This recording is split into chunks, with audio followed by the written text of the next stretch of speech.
Hello and good morning or good afternoon or good evening, depending on where you are in the world. So, what is going on in the world economy? We've heard warnings of a recession for a year, maybe more, but that stubborn economy just won't quit. Here in the US, we are darn close to full employment. Gasoline prices have stabilized, and you can get a replacement part for your refrigerator in less than a week. On the other hand, a meal in a restaurant will empty your wallet, and a lot of people looking to move are being squeezed by high rents and mortgage rates that put the homes they want out of their reach. In the UK and many other parts of the world, there are variations on that theme, with central bankers trying to control complicated economies with a blunt tool, and that's interest rates. And all in all, we seem to be settling into a pattern of what we might call stable uncertainty. Welcome to Global Sourcing Insights from CIPS. I'm Bob Rossback. Today we have two distinguished analysts who are going to give us their views on the big three issues facing procurement and supply chain managers: inflation, recession, and bottlenecks. Dr. John Glen is a visiting fellow at the Cranfield School of Management, Cheshire, England, UK. Dr. Glen is likely well known to many of you because he's a frequent expert contributor to CIPS, including regular commentary on the monthly UK manufacturing PMI reports released by S&P Global. His experience is global as well, and we are looking forward to that perspective. Welcome, John. Here in the U.S., I want to welcome Dr. Jason Miller, Associate Professor and Interim Department Chair in the Supply Chain Management Department of the Broad College of Business at Michigan State University. Miller's specialty is trucking and logistics, and he's a frequent commentator in the national media on supply chain issues. So welcome, Jason. Thank you for having me, Bob. Now, before we hear from Jason and John, I'd like to run a quick poll to get a sense of what's on your minds. It will help us shape the conversation. So the first question of these three concerns, which one is causing you the most concern? Rising costs, that is to say, inflation, the threat of shrinking demand from an economic downturn, that is, recession, and sourcing key categories, services or goods, that is to say, bottlenecks. So which one of these three? You only get to choose one, and we'll take a second here to let you vote, and we'll take a look at the results.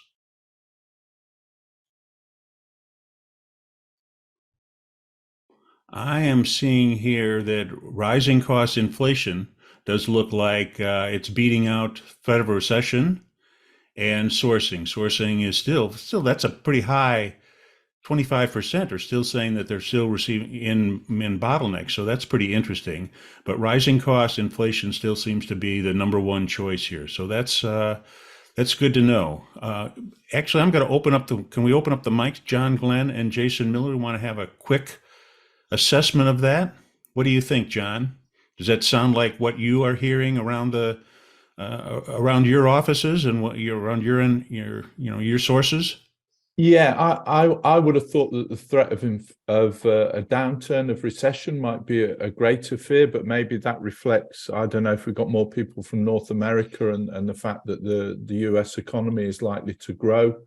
The fact that we're seeing 25% still seeing bottlenecks will align with some of the stuff that Jason's going to say, so that bottlenecks are improving, but there's still some problems. So that sort of resonates pretty well for me. In terms of question two, I can't see all the responses. So well, we'll get to question two here. So yeah. Jason, does this sound like what you would expect? Inflation still number one concern, or were you surprised that recession wasn't on the top of people's minds? I thought it would be split between inflation and recession evenly. The 24% responding sourcing challenges actually does align very well with the Census Bureau data, so it certainly suggests the bottlenecks are not over yet. But I actually thought the recession piece would be higher than it was. Okay. So now we're going to number two, question number two. Analysts have been predicting a recession for more than a year. How close are we? Choose just one. We're definitely at the beginning of a downturn. Still could go either way as signals are mixed. likely to get by with a short and mild downturn or essentially none at all.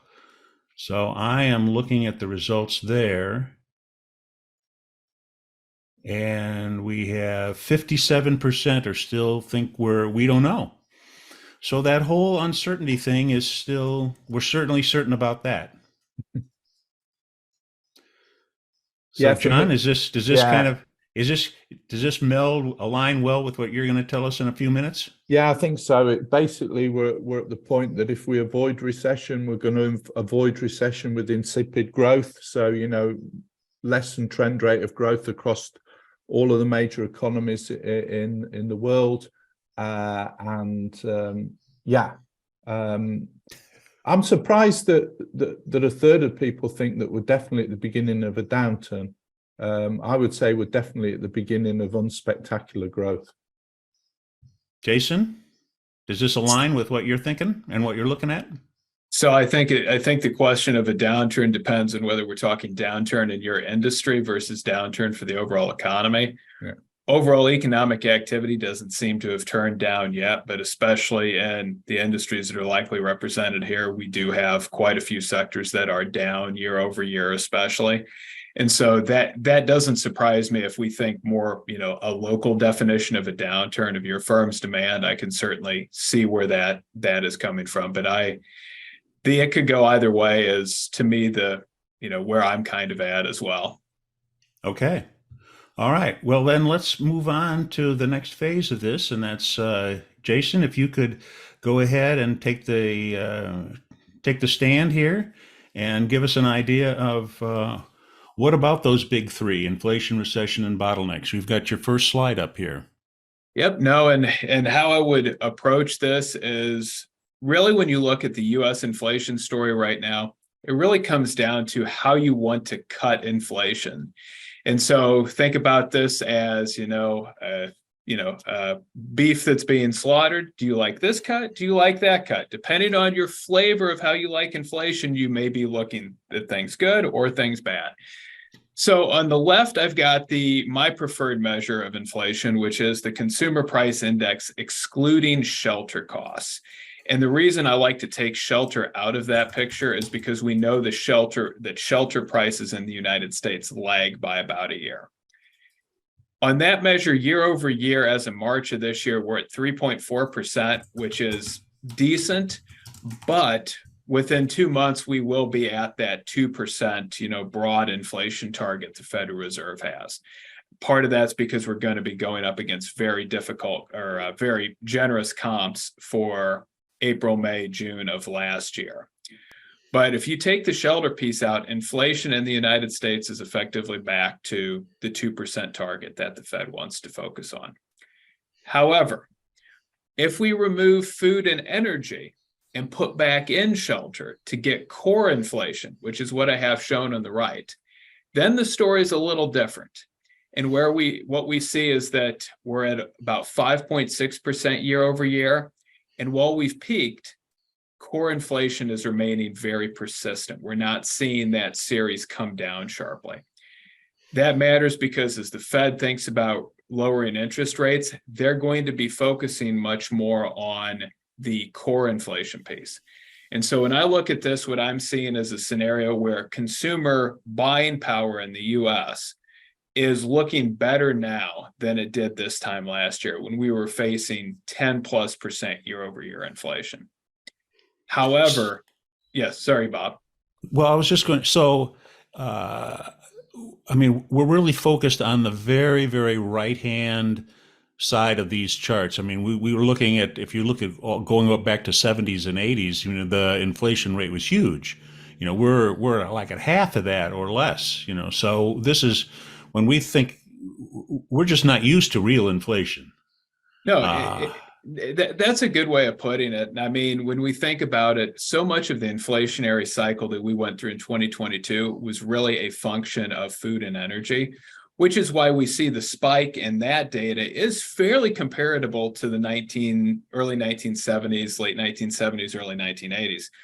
But on the core piece, we're nowhere near where we were in the 70s or 80s. We're actually a little bit above where we were in the late 1980s. before we started to have easing of inflation due in part to globalization, keeping the price of goods low. And Okay, so I have one more question here.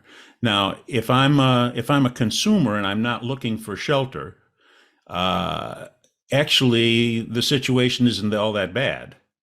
no, However, and if I'm a procurement manager and I'm looking, and all my suppliers are telling me, oh well, inflation is horrible, and that's why my prices are high, we should probably not believe them that much, unless so they're selling me housing. So I would say there is, probably the CPI wouldn't be the best cut to look at, but where I would say is, that's where we have producer price indices for specific industries. And as will be coming up, things are looking a little bit better on the industrial procurement side as well, which actually I think is a good transition as we move to the next set of data that I've got in front of us. And that is tied into this question about consumer buying power right now. And what gets a lot of attention is the data on the left, which is consumer credit card debt. This is from the Federal Reserve Board. And just to clarify what this means, this is like you pull your credit report and you have a credit card, you pay it off every month, but you've got some amount of debt on that credit report. This is that type of debt. So this doesn't mean that this is debt that people aren't paying off. This is just debt that shows up on credit reports. What we can see here is that overall debt has increased very sharply over the last year, but that is coming off of a very low base because folks had used stimulus money to pay down a lot of credit card debt, and or they were just buying in cash and not using their credit cards. What we've done is we've returned to the long-term pre-COVID trend line. So I get a little bit less excited about that because series reverting to the pre-COVID trend line is what we would expect given consumer behavior stabilizing. To me, the bigger question and what's shown in the plot on the right is what is the rate of credit card delinquencies? So in other words, what is the rate that folks are not paying their credit cards? What we're seeing right now is delinquency rates for all commercial banks actually are below pre-COVID levels, believe it or not. And so despite the strongest inflation in 40 years, despite the sharp increase in credit card debt, we're not seeing any signs yet on the consumer front that this debt is unsustainable. This data looks nothing like it did in 2006, 7, and certainly 2008, 9, when we were in the worst of the global financial crisis. And so this helps explain why, for example, spending on services this summer and international travel is expected to be as robust as it is the consumer is not underwater as a lot of news stories have made things out to be. Which I think is a good time to transition then to our next bit of data, which is that producer inflation that you were mentioning, Bob. And in general, right now, this is actually looking very encouraging. So what I have on this plot is 3 different producer price indices.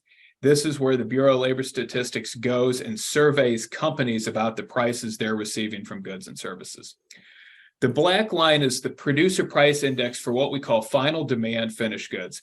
This is food that food manufacturers are making that's going to the supermarket. This is capital equipment coming from a Caterpillar that's about to be shipped off.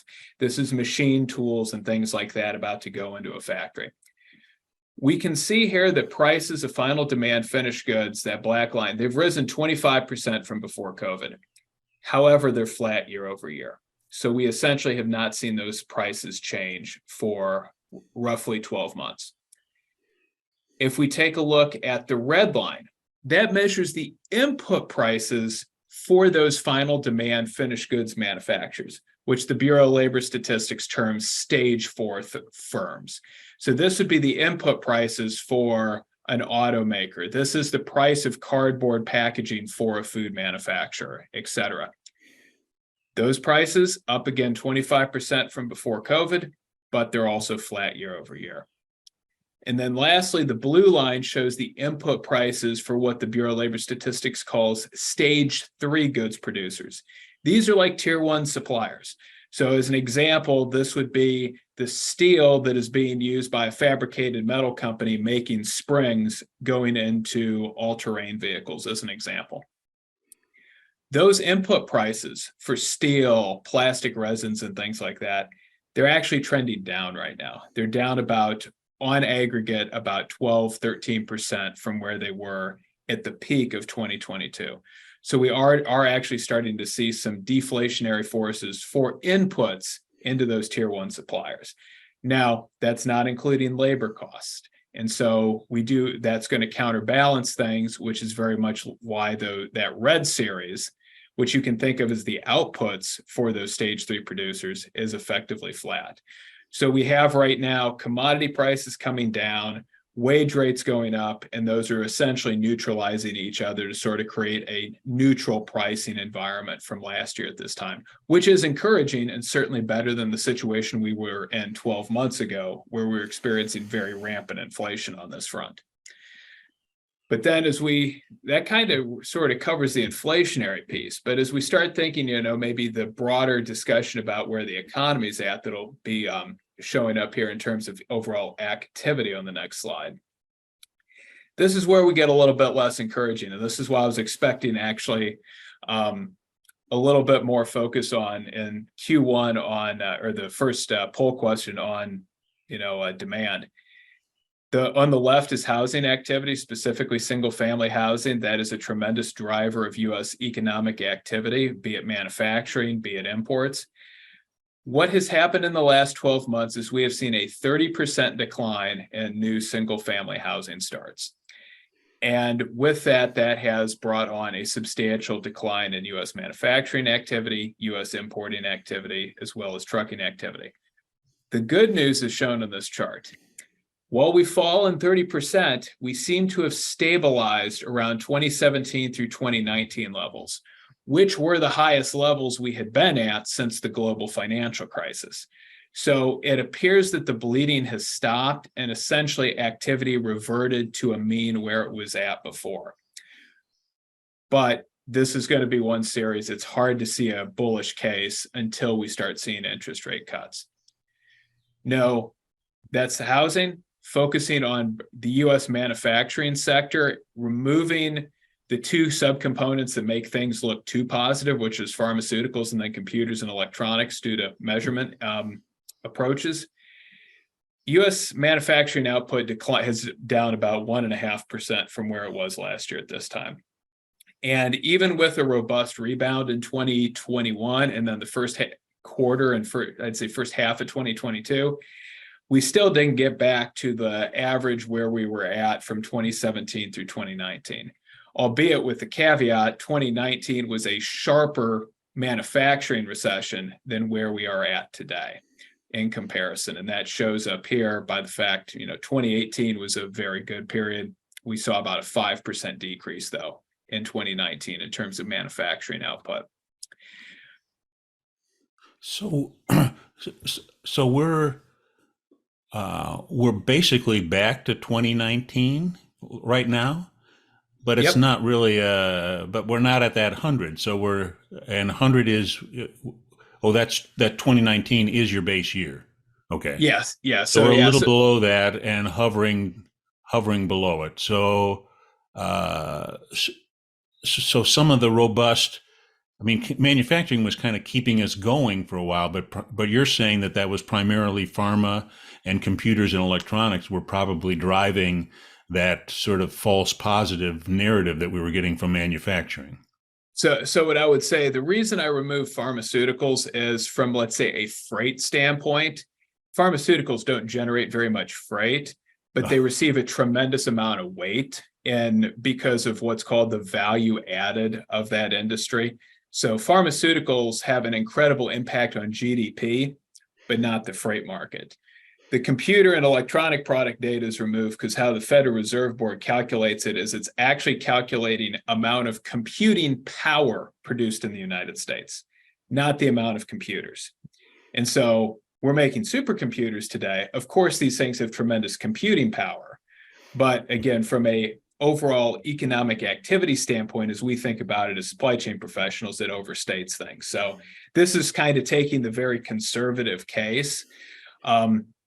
And when we look at what's right now, what are the sectors that are down substantially from where they were in like 18 and 19 that are pulling down this data? Paper production is down tremendously. It's down about 15% from where it was in 2018. Aerospace production is down about 20% from where it was in 2018. So those two sectors alone have an impact. Wood products production has declined in the U.S. substantially since last year, and the housing activity. Primary metal production is down about 5-6% from where it was last year at this time. And so you have a lot of sectors that are pulling down that activity. And so that's really sort of what's driving these dynamics. Okay. Yep. So as we continue here, talking about, for me, trucking activity is still probably the best measure of where things are at. And of course, I'm biased. I study the trucking industry. And what we have here is a ton-mile index that I produce with my colleague Yembo Imo at the University of Tennessee, where we essentially compute implied ton miles for the United States. That index on the left shows about a 2.2% decline year over year as of our most recent data, which is as of February. March's reading is actually going to be a little worse. I have a very good sense. So we're probably down 2 to 3% in terms of trucking activity, which is a very deep freight recession by historical sort of standards. The chart on the right is just showing our index tracks almost perfectly a quarterly index that the Census Bureau creates for trucking revenue when we scale our data up to represent revenue. So I have a very good sense that we're actually capturing what's going on. You can see that right now in the earnings calls that are taking place in the big public truckload carriers. Knight-Swift just yesterday had a major miss. And pulled their guidance for the rest of the year, citing the fact that conditions were substantially weaker than they anticipated, which is very consistent with what this index has been suggesting for quite some time. So I have a question here, Jason. So is this a forward-looking indicator?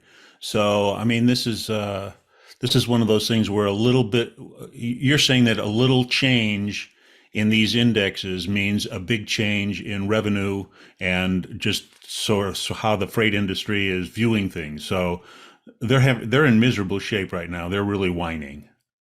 Yeah, no. So, and this is it, is, freight volumes don't normally change that much. I mean, we had a 15% decline with the COVID lockdowns, and that's an incredible abnormality. Typically, freight recessions in the U.S., 2015, 2016 recession was down about 1 to 1.5% from 2014.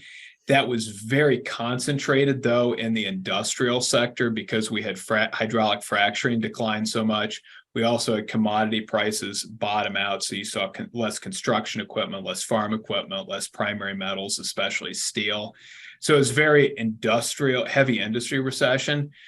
2019 was somewhat akin to that as well. The auto sector took a big hit with the strike in the fourth quarter at GM.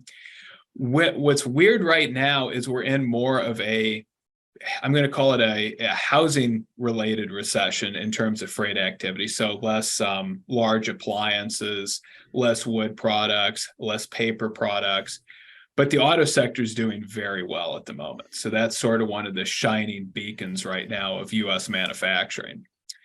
But then, not to take up too much time, sort of this last slide, which is going to, I think, resonate with folks who were reporting shortfalls in materials. I've been very aggressive in pushing back against the Federal Reserve Bank of New York's group saying that supply chains have returned to normal, because clearly they've not. The Census Bureau publishes data asking 7,500 plants each quarter what factors are affecting your capacity utilization. One of those check boxes is insufficient supply of materials. Roughly 25% of plants were citing insufficient supply of materials is affecting capacity utilization in Q4 of 2022, which is a shocking number that corresponds to this poll we've had today. Now, we have seen improvement in a lot of sectors. Paper, the issues have went away. Chemicals, food production, things are a lot better. But the three big sectors still having a lot of shortfalls are machinery, computers and electronic products, and then transportation equipment, right now, especially aerospace. And so what I would say is things are getting better in general, but we still have, especially for the three sectors of manufacturing that are still doing very well in the US, we still are having a lot of issues. And we can see that on earning calls with Caterpillar and John Deere as examples mentioning things. And speaking to folks at General Motors, they've certainly indicated that they wish it was 2018, 2019 when it came to material availability, but it is not yet. And I guess the last thing to talk about, why are we not in a recession yet? Labor market's still incredibly tight. Quit rates are still elevated about 10 to 15% above where they were before COVID on the left. Quit rates are the most pro-cyclical labor measure imaginable. Once we start entering an actual recession, you will see quit rates drop very dramatically. They haven't done that yet. And the second is wage growth. And we can see. Hold on. And quit rate is simply people who are leaving of their own volition to go do a different job or leaving the labor force. Yep. So this is voluntary quits. Yep. This is purely voluntary quits. Okay. And we're still 10% above where we were in 2019. People are leaving because they think they've got a better opportunity someplace else. So they feel they can afford to quit. Okay. Yep. Got it. And then on the right, we have the wage growth tracker from the Atlanta Fed. So this is tracking essentially U.S. year-over-year wage growth from the current population survey. 3-month moving average as of March was at 6.4%. I've got the data goes back to the 90s. That's higher than it was in the late 1990s. And compared to before COVID, it was about 4%. So you're talking wage growth is 50% above where it was pre-COVID. That is not what you would expect if you had a labor market in a recession. And so what I keep telling folks is, yes, the tech sector, that is very likely a true recession going on. Tech is a small share of U.S. employment, and that's why the labor market is still so tight. So I should have been asking for a raise. Okay. All right. Are you all done then for right now then? Yep. I should be all done. So time to hand it off to John. Yes. So just before you start here, just a second, I want to make sure that people know that they can ask questions using the Q&A function. And I really would encourage that because I'm sure we'll have some time for questions at the end of this session. So John, what do you make of all of this? Does it gel with what you're seeing, or have you got a completely different point of view? No, it gels almost perfectly. I mean, there are one or two slight differences that I will talk to. But again, let me start by looking at the outlook for the UK economy. This is a set of data that's produced on a monthly basis by the UK Treasury.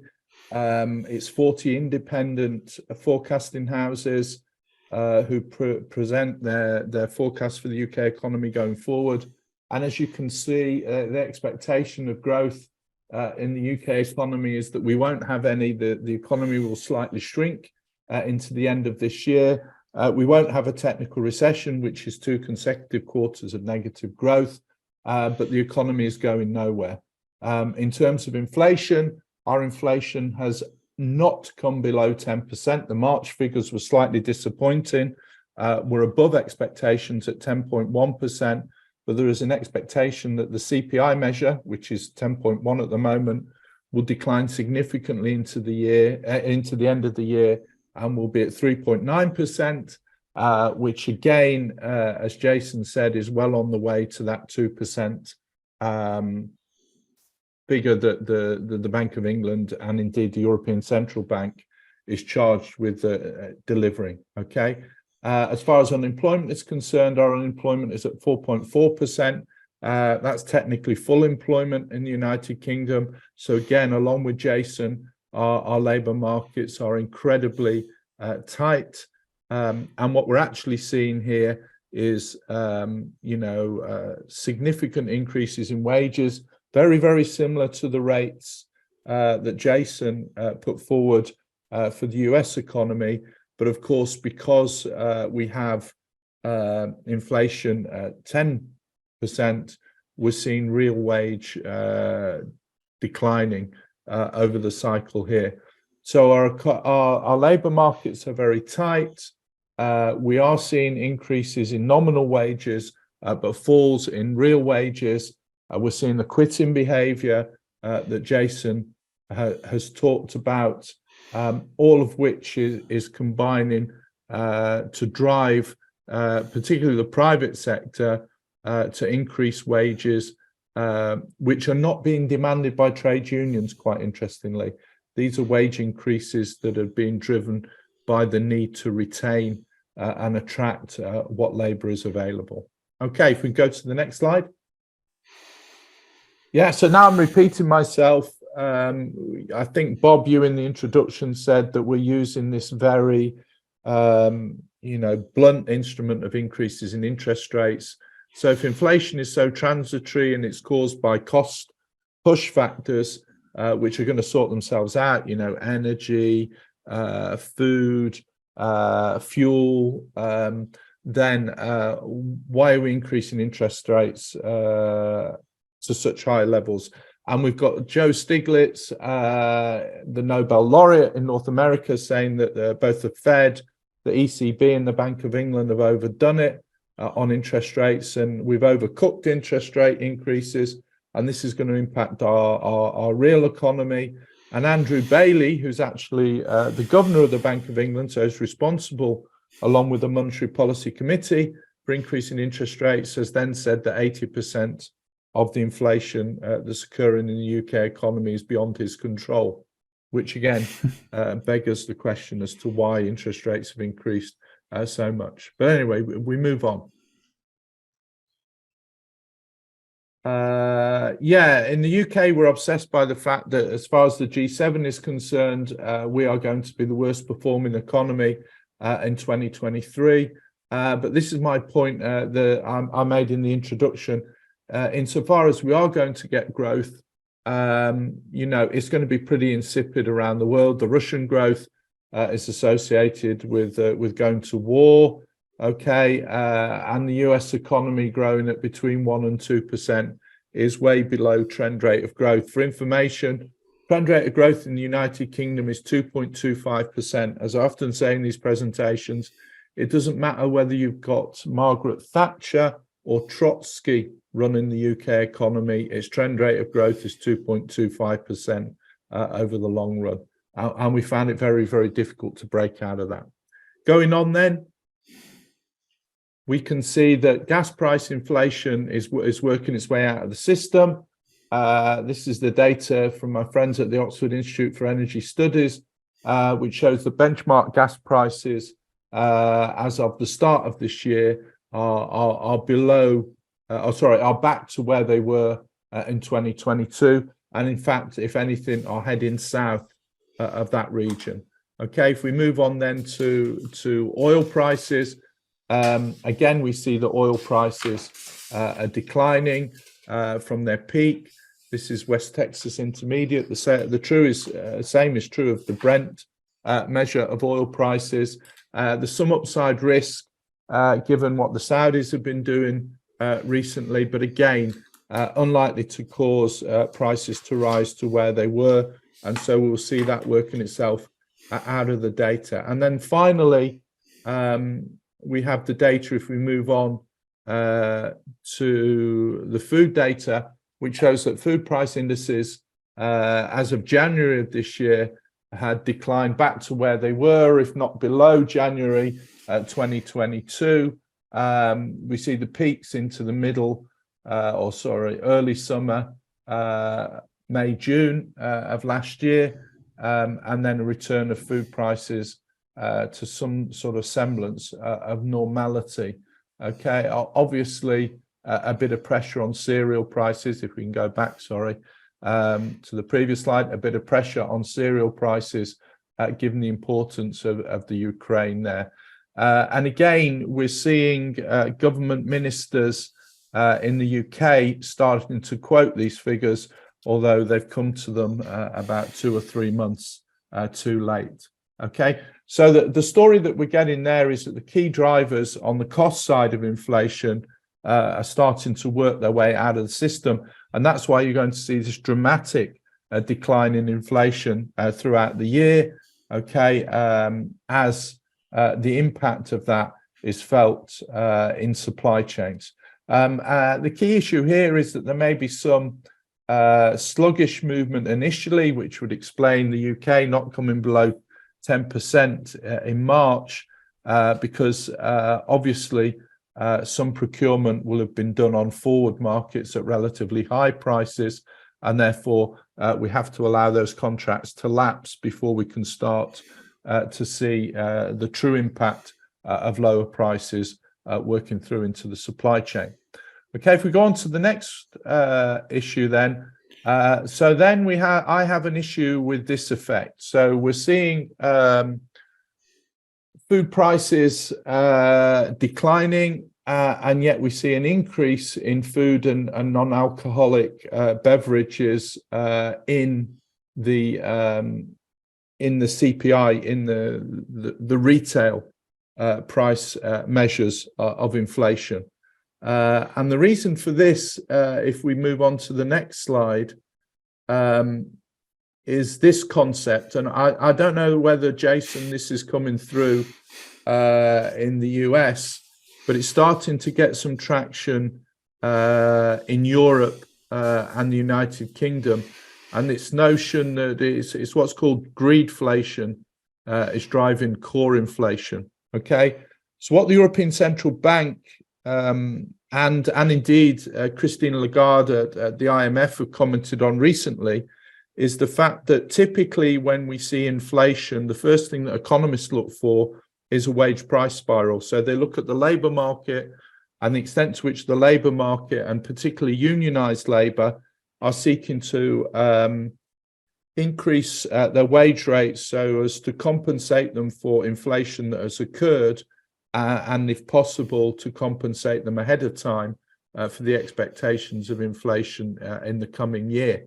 Okay, what the ECB and the IMF have actually been able to show is that if we start to look at inflation, particularly towards the end of last year, a key driver of that was increase in profitability and increase in profit margins.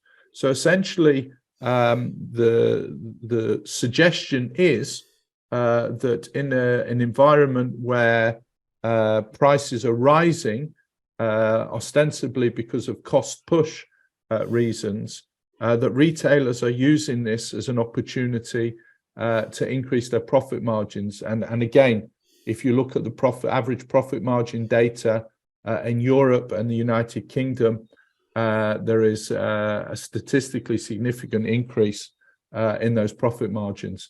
So I put the reference there for anybody who wants to go away and have a look at it. Fabio Panetta, who's a ECB board member, covered this issue in detail in a speech that he gave in Frankfurt at the end of March. So we need to look at the extent to which increases in margins and increases in profitability are driving core inflation, as well as increases in wage payments. Okay, if we move on. So then finally, again, and this I think aligns pretty much with the stuff that Jason said for the PMI data in North America. We see staff shortages acting as a constraint on growth. So the whole labor market issue is a key thing that many organizations are going to face. And I think also, and how this comes out in the data will be interesting, it's not only the quantum of labor that's available in terms of people offering themselves for work, participation rates in the labor market, and the number of quits, which Jason showed being above pre-COVID levels, but it's also the nature of work and the way and patterns of work and the impact that has on productivity. We see input price inflation fell to a two-year low in March this year, again starting to reflect some of the patterns that Jason was picking up, but with a way to go. Delivery times are shortening, which shows that despite the constraints that Jason has as illustrated, which are real and align perfectly with our poll. Well done there, Jason. And I mean, we couldn't have got that any better if we planned it. Okay, delivery times are shortening, again, to the greatest extent since April 2009. So we're seeing some fluidity in supply chains.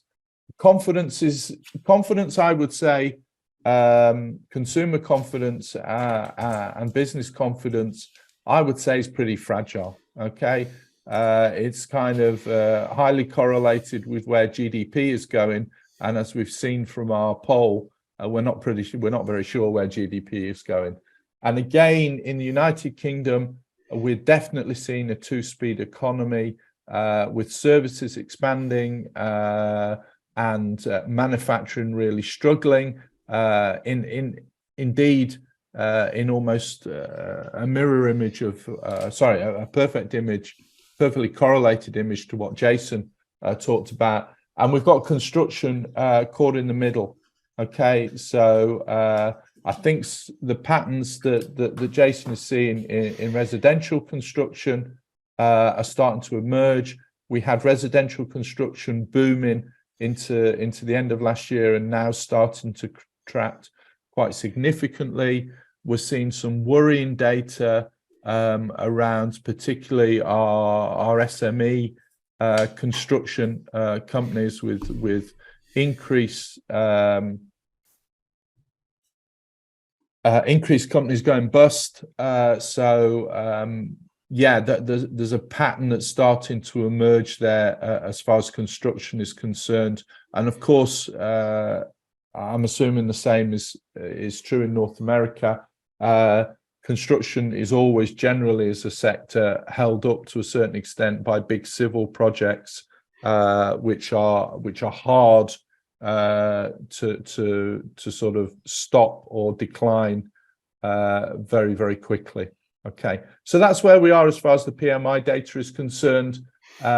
Pretty much a mirror image of what's going on in North America.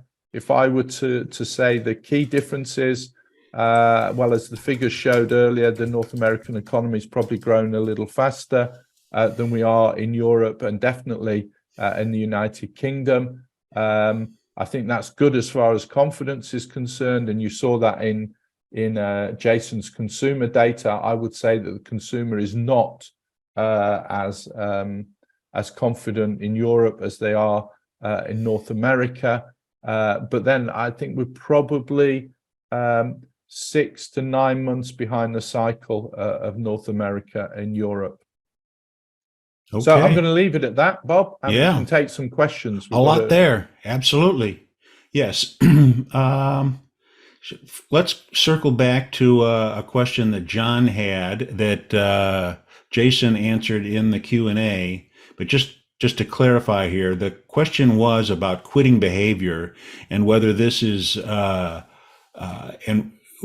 is it from retirement or changing roles, or is there any way to drill down a little bit more into that? And Jason, you had a suggestion? Yeah, so with this data comes from the job opening and labor turnover survey, the JOLTS data. It just is asking firms what percentage of, essentially how many voluntary quits did you have last month, so we don't know why. JOLTS does separate, so quits themselves are quits that are not people going into retirement. So this is voluntarily, I'm leaving you, I'm not going into retirement. However, if we wanted to take a different cut at the data, we can look at labor force participation rates for folks who are older, so 55 plus or 55 to 64. In both sets of data, we do not see any type of recent spike or actually recent drop in labor force participation that would correspond to these quits in 2021, 2022 being retirement. Because if that was the case, we would expect that we'd be seeing drops in labor force participation. So it doesn't seem to be the case. It's people finding different jobs. Okay. And it looks like the number is, if you're over 55, and I'm one of those people, I'm not going into retirement early. Now that I can work from home, I don't have to commute. Heck, I'm just going to keep working. Yeah. Okay. Yeah, I think the only difference and I think I might have said this in the previous webinar, is in the United Kingdom, and I think this aligned with what Jason said, that in COVID, or as we came out of COVID, there was definitely increased quitting in that 55 and above. And there was an argument that they were quitting into retirement, a significant number of them, because it was the end of what we call the defined benefits pension schemes in the United Kingdom. So you had people who were on incredibly generous pension terms who were actually saying, yeah, time to take this and go. Okay.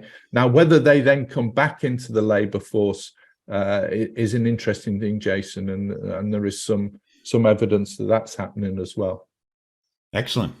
So let's move on to let's circle back to a little bit about greedflation, which progressives might also call gouging. And Jason, you had a note on that there is some consistency in the data here, that at least in food, that there is some taking advantage of inflation to increase profit margin. So talk a little bit about that. Yeah, and so I think the big thing we have to make a distinction here is the idea of profit per unit sale versus your rate of profit per unit sale, right? And so what happens is in retail is, let's say something used to cost me $1 and I sold it for $1.50. So my gross margin rate's what, 50? It's 33%, right? Now let's say that thing has doubled in cost and it cost me $2. Well, I can't raise my price 50%. I've got to raise my price the same, or I shouldn't say I can't raise my price the same amount or that I'm getting charged. I have to raise it even more.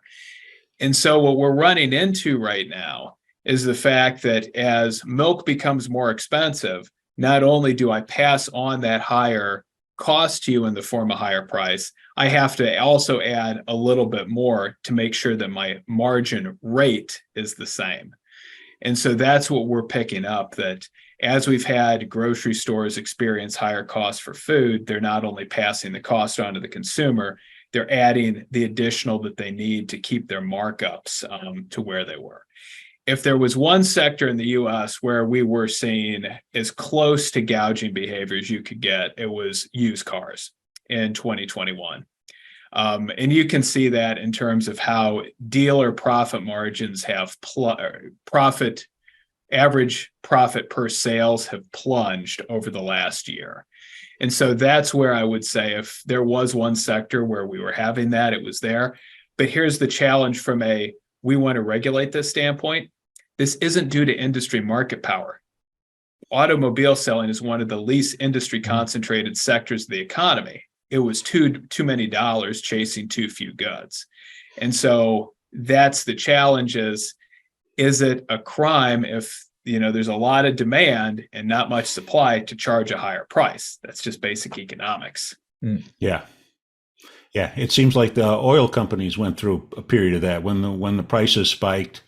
It looked to me like they were increasing not only their prices, but they were sneaking up their margins at the same time for a little while. So it wasn't just the rate. I mean, it was the rate that they were actually getting a higher margin. Now, of course, they're in an incredibly weird market because of the number of players and the high cost of exploration and all that. So maybe we could excuse them for doing that. But it did seem like they were using a little bit of greed inflation in their pricing strategies for a while. Yeah, the key thing there, though, Bob, is that Panatta at the ECB, if you read his, the transcript of his presentation, does exactly what Jason would expect him to do, which is to say at the end of the speech, if you don't stop this, the penalty is higher interest rates. Okay, because we got to drive that driver of core inflation out. Essentially, too much money chasing too few goods. And they do make the point that it's not exploitation of a strong monopoly position. It's happening in many industries where it's just basic demand and supply conditions. Yes. Well, and it does seem like markets responded to the cutback in oil production by the Saudis with a big yawn. I mean, that didn't change prices substantially. It's not the summer yet, and we haven't hit the Russian price cap. That is the inflation wild card right now, is the Russian price cap getting breached this summer at the $60 a barrel. And do we see the Russians cut oil production in response? If that happens, all bets are off. Okay. So it could be a difficult summer at the pump still. It could be. And I mean, the thing that Americans have to realize is we lost 5% of our oil refining capacity when COVID hit. A lot of inefficient plants that were just surviving on the margin closed down. They're gone. They're not getting fired back up. And so where I look at a lot of industries, we have high rates of capacity utilization because they're capital intensive. And there's really not much ability to quickly increase production in response to demand. That's why lumber prices exploded when there's all this demand for lumber in 2020, 2021. That's why price of oil explodes. Commodity price goes up. We were exporting so much. We still are exporting so much refined product right now to Europe. We've had a complete change of the global trade lanes in that petroleum and product sector because of the Russian sanctions. And so that's where the uncertainty comes from right now. I tend to be very skeptical of these market power arguments, especially anytime you're getting into something that's a commodity effectively, because there's just, you get a lot of speculators in there too. There was no reason that wheat was $13 a bushel in May of 2022. That was just speculators in the market. And once the fundamentals weren't there, the price plunged. Okay. So we have two questions that, Jason, you've answered in the chat stream, but I'd like to just touch base on them. How does the U.S. small business market look? Is that stable, or if you're a small business person, what is the outlook there? So obviously it is challenging right now. We know from the Atlanta Fed's surveys about uncertainty, revenue uncertainty is still incredibly high right now from before COVID. But we do know that the number of requests for earned income numbers, so EIN numbers that you need from the IRS to start a business, they're 50% higher right now still than before COVID. People are wanting to, start new companies right now at a rate we've not seen since the 70s, effectively. So we're actually in like a golden age of entrepreneurship right now in the United States, even though it's challenging given all the uncertainty, given a lot of the regulations. Okay. So wait and see. So we have another question here about services. Now, you talked a lot about inputs on the producer side and on manufacturing, but is there anything that's comparable in the service industry? What is the outlook for people who are buying indirect and in particular services? Is there advice for them? So if whatever service you're buying is, go to the Bureau of Labor Statistics Producer Price Program. You can do searches within commodities or within industries. So just type in what it is you're buying and see if there's a PPI for it. There usually is. For example, since I'm mostly focusing on trucking, I'm all the time following the producer price indices for truck transportation, and there's various ones: truckload, less than truckload, et cetera. So we do have very good data on that. In terms of industry output, it's not as clear. The best way to do that is find the industry, look it up in the current employment statistics data, and see if their employment's changing. Just assume more employees means more output, less employees, less output. Okay. All right, we'll send them there. So, John, we've got a couple of minutes here. Do you have a minute or two for a closing comment? Yeah, I would just say that the sort of feel here on this side of the pond, as it were, is that we're in for a bumpy ride as far as demand is concerned into 2023. It's not that we're going to go into recession. We've just got to see 2023 out. There's an expectation that inflation is going to abate. There are issues for organizations looking at the quantum, quality, and nature of work and making sure that they've got the right number of employees in. So there is definitely going to be a significant war for talent, and attracting that talent is going to be expensive. The extent to which we develop our own talent is a key issue. We have big issues in the United Kingdom in terms of training. We introduced an apprenticeship levy 3 or 4 years ago, and most of it is unspent. So it's been viewed as a tax rather than something that people draw down upon. So I think ride out 2023, you know, the sunlit uplands in 24, maybe not, but things are going to be better. Inflation will have gone out of the system, okay, but then we just have to hope that there are no black swans. And I think I talked about, you know, in the presentation last November, the black swan that we're really worried about in the United Kingdom is cyber attacks and the impact that that could have on our supply chains and the economy generally. Okay, a lot to think about. Jason, would you agree? What's your final assessment here?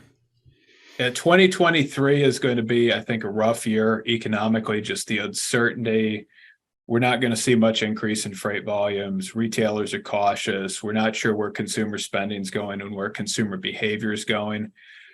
2024, let's say we start getting interest rate cuts, which I would expect probably by the end of Q1 24, maybe early Q2.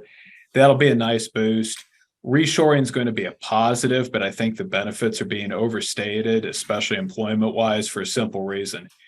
Back in, let's say, 2012, the U.S. imported maybe 10,000, 12,000 industrial robots a year. We're now importing 100,000 a year plus.